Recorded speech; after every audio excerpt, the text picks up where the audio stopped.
JEE का exam है, कोई मम्मी का हलवा नहीं है कि रवा लाकर भूज के खा लिए और बढ़िया मजा ले लिए। You have to clear your basics, you have to do revision multiple times.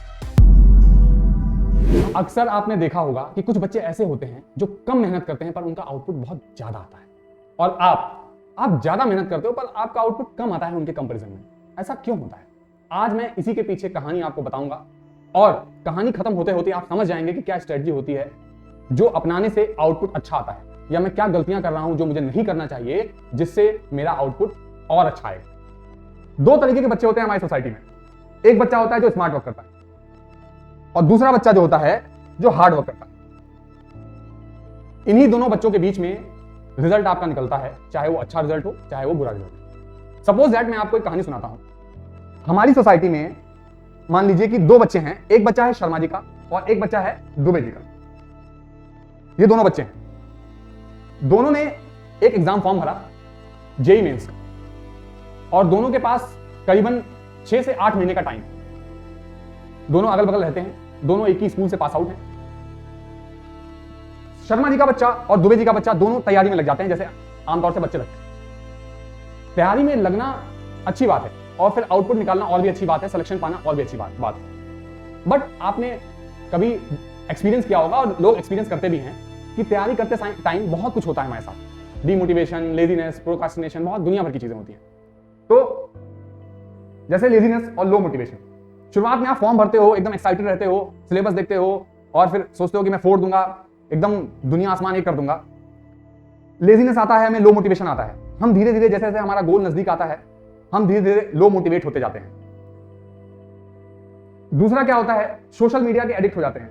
Usually आमतौर से बच्चे मोबाइल फोन यूज करते हैं, सोशल मीडिया पे रहते हैं, और कोई मैसेज आया तुरंत उनका फोकस भटकता है और तुरंत सोशल मीडिया को यूज करने लगते हैं। तीसरा हमारे साथ क्या होता है, ये आमतौर से मोस्ट ऑफ द स्टूडेंट के साथ होता है, चाहे वो लड़का हो चाहे वो लड़की हो। उनके बहुत दोस्त बन जाते हैं, जैसे लड़कों का महिला मित्र बन जाएंगी और लड़कियों का पुरुष मित्र बन जाएगा। इन सब चीजों से आपको दूरी बनाना है। चौथी चीज क्या है, प्रोक्रास्टिनेशन। ये समझ लो जैसे जन्मजात आ गया है हमारे में। आज नहीं कल करेंगे, कल नहीं परसों करेंगे, परसों नहीं नरसों करेंगे। अगर आपने किसी टारगेट को चुना हुआ है तो उसको अभी करना है, तभी आप उस टारगेट को हासिल कर पाओगे। हम पहले प्रोक्रास्टिनेशन करते हैं, फिर कर नहीं पाते हैं उस काम को, उस टारगेट को अचीव नहीं कर पाते हैं, तो फिर गिल्ट फील करते हैं, फिर पैनिक हो जाते हैं कि काम कैसे होगा, जो हमने टारगेट सेट किया था, जो हमने टाइम सेट किया था, उसमें हमारा काम पूरा ही नहीं। फिर उसके बाद घर वाले पूछते हैं, फैमिली फ्रेंड्स पूछते हैं कि क्या हुआ, रिजल्ट कैसे आया, तो दुनिया भर के हम लोग बहाने बनाते हैं कि मेरी तैयारी नहीं हुई थी, मैं बीमार था, ये था वो था। तो इससे आपको बचना है। ये 4 पॉइंट हमारी लाइफ के बहुत बड़े डिस्ट्रैक्शन है। हमेशा आपको अपने मोटिवेशन को हाई अप रखना है, जो आपका एम है उसको हमेशा याद रखना है। कोई भी डिस्ट्रैक्शन आए, लेजीनेस, आलस, सोना, दुनिया भर की चीजें होती हैं, उससे आपको दूरी बना के रखना है। आपको सोचना है कि 6 महीने, 8 महीने, 1 साल, जितना भी हमारे पास टाइम है, उसमें हमें सिर्फ अपने फोकस, अपने टारगेट को अचीव करना है, तभी आप सेट ऑफ डिजायर गोल को अचीव कर पाएंगे। दूसरा, सोशल मीडिया। कुछ टाइम के लिए आपको सोशल मीडिया से कट ऑफ हो जाना है। आप सोचो कि हमारा सिलेक्शन भी हो जाए, हम इंस्टाग्राम पे रील भी बना लें, यूट्यूब भी देख लें, ये कर लें, वो कर लें, ऐसा पॉसिबल नहीं, क्योंकि आप एक कॉम्पिटिटिव एग्जाम की तैयारी कर रहे हो जहां पे बहुत सारे बच्चे आपसे अच्छे आते हैं, और उनको बीट करने के लिए आपको सोशल मीडिया से कटना होगा। तीसरी चीज, ये तो बहुत ही कॉमन चीज है कि आपको इन सब चीजों से कुछ समय के लिए दूरी बनाना पड़ेगा। और आप लोग समझदार हो, अच्छे कॉलेज में आपका एडमिशन हो जाएगा तो ये सब चीजें बाय प्रोडक्ट है। आप अच्छा सिलेक्शन पाओगे तो खुद ब खुद चीजें ये आपके पास आएंगी, और आपके पास अगर सिलेक्शन नहीं होगा तो ये भी नहीं मिलेगा।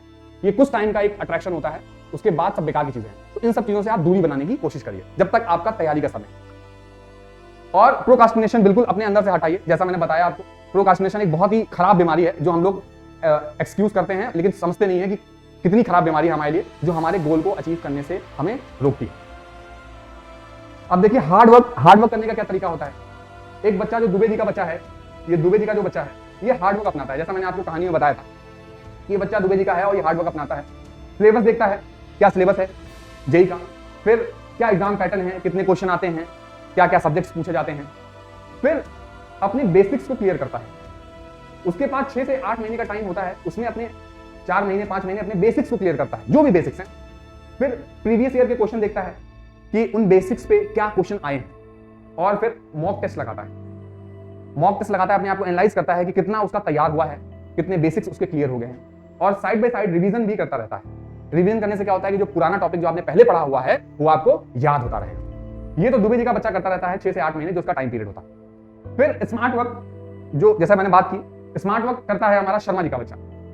शर्मा जी का बच्चा जो है वो स्मार्ट वर्क करता है। वो क्या करता है, सिलेबस देखता है और एग्जाम पैटर्न देखता है, एज यूजुअल जैसे लोग देखते हैं कि क्या एग्जाम पैटर्न है, और फिर पीवाईक्यूज सॉल्व करता है, यूट्यूब पे वीडियोस देखता है और पीवाईक्यूज अपना सॉल्व करता रहता है। इसके दिमाग में ये चलता है कि कोई भी एग्जाम हो, क्वेश्चन रिपीट होते हैं, 60 to 70% क्वेश्चन हर साल रिपीट होते हैं, तो उन्हीं पीवाईक्यूज को देखता है और सिलेबस को फॉलो करता है और मॉक टेस्ट देता है और अपने एग्जाम की प्रिपरेशन करता है। एग्जाम का दिन आता है, दोनों एग्जाम देकर आते हैं। जब रिजल्ट का दिन आता है तो दोनों का मेंस में हो जाता है, दोनों बहुत खुश होते हैं। फिर बारी आती है एडवांस की।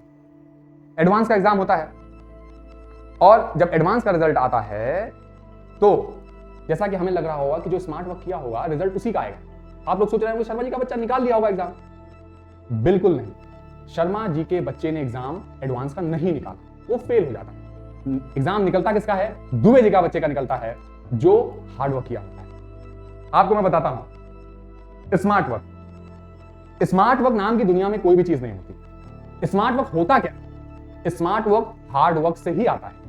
दुबे जी का बच्चा जिसका सिलेक्शन होता है जेईई एडवांस में, वो पहले अपने बेसिक्स को क्लियर करता है, फिर रिवीजन करता रहता है, फिर उसका hard work basics plus revision मिलके बनता है स्मार्ट वर्क। ये नहीं आपने एग्जाम पैटर्न को देखा, सिलेबस को देखा, पुराने साल के पीवाईक्यूज निकाल लिए और फिर उसके बाद मॉक दे दिया, एग्जाम देने चले गए, आपका सिलेक्शन हो गया। जेईई का एग्जाम है, कोई मम्मी का हलवा नहीं है कि रवा लाकर भूज के खा लिए और बढ़िया मजा ले लिया। You have to clear your basics, you have to do revision multiple times, जैसा कि दुबे जी के बच्चे ने किया, और उसका हार्ड वर्क स्मार्ट वर्क में कन्वर्ट हुआ और उसका रिजल्ट आया। तो लूजर हुए हमारे शर्मा जी के बच्चे और विनर हुए हमारे दुबे जी के बच्चे।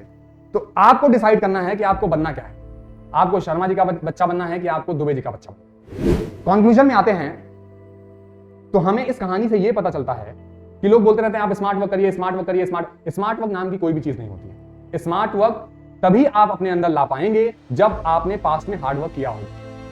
हम एग्जाम की तैयारी करते हैं तो मैं एग्जाम की तैयारी से रिलेटेड चीजें बताऊंगा। जब आपके बेसिक्स क्लियर होंगे, जब आपने मल्टीपल टाइम रिवीजन किया होगा, चीजों को बार बार रिवाइज किया होगा, पीवाईक्यूज लगाए होंगे, हार्ड वर्क किया होगा, टाइम दिया होगा, तभी आप उसको एग्जाम हॉल में स्मार्ट वर्क में कन्वर्ट कर पाएंगे। शर्मा जी के बच्चे ने स्मार्ट वर्क यूज किया, बट उसकी कैलकुलेशन नहीं सही थी, उसकी क्रिटिकल थिंकिंग नहीं अच्छी थी। उसने स्मार्ट वर्क के चक्कर में कैलकुलेटर का यूज किया, मोबाइल फोन का यूज किया, वीडियोस का बहुत यूज किया, खुद से हार्ड वर्क नहीं किया, खुद से क्वेश्चन को नहीं लगाया। आई होप आप मेरी बात को समझ पा रहे हैं। स्मार्ट वर्क के चक्कर में बिल्कुल मत पड़िए, बनिए दुबे जी का बच्चा। हार्ड वर्क करिए, अपने बेसिक्स को क्लियर कीजिए, बार बार रिवीजन करते रहिए और होपफुली आपका रिजल्ट भी आएगा जैसे दुबे जी के बच्चे का आएगा। आशा है कि आपको ये वीडियो समझ में आया होगा, अच्छा लगा होगा। अच्छा लगा होगा तो अपने दोस्तों के साथ शेयर कीजिए जो स्मार्ट वर्क के चक्कर में पड़े हुए हैं, जो हार्ड वर्क नहीं करते हैं, और अपने बेसिक्स को क्लियर कीजिए और आपको सफलता जरूर से जरूर मिलेगी।